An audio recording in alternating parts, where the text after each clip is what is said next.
अजून एका अत्यंत उपयोगी अशा बीजमंत्राची माहिती मी तुम्हाला सांगतो. अतिशय साधा पण प्रचंड प्रभावी असलेला बीजमंत्र, आणि जो तुम्ही सर्वांना माहीत आहे असा तो बीजमंत्र आहे. तो बीजमंत्र आहे गम. ग वर अनुस्वार गम. गम म्हणजे गण. गण म्हणजे समूह, प्रजा.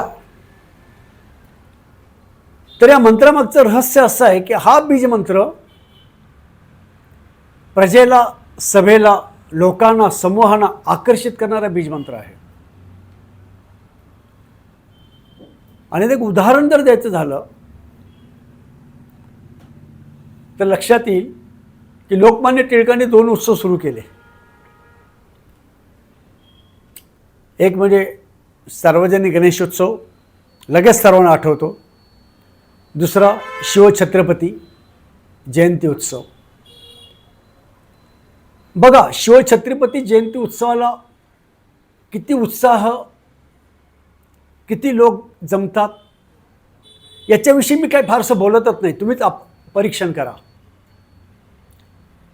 खरं म्हणजे हा 1 दिवसाचा उत्सव आहे. खूप धूमधडाक्यात संपूर्ण महाराष्ट्रभर मोठ्या जोशात साजरा व्हायला हवा. सार्वजनिक गणेशोत्सव याच्यात काय होतं बघा.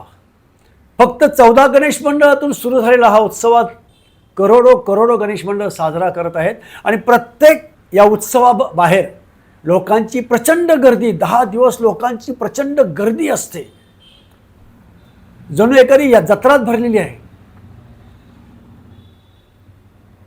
याचं कारण असं की ह्या सर्व गर्दींना खेचणारा बीजमंत्र म्हणजे गम.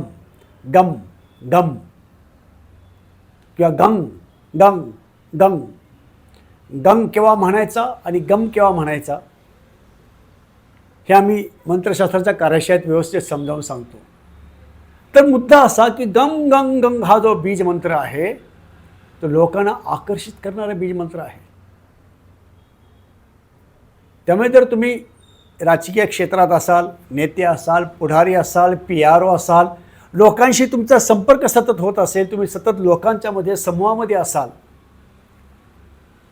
किंवा लोकांशी नातेसंबंध जोडायचे असतील, लोकांना आपलंसं करायचं असेल, तर गंग गंग गंग या बीजमंत्राला पर्याय नाही. बघून घ्या प्रत्येक गणपतीच्या मंदिराबाहेर किती गर्दी असते ती. त्याचं कारण हेच की गंग गंग गंग हा जो बीजमंत्र आहे हा लोकांना आकर्षित करणारा बीजमंत्र आहे.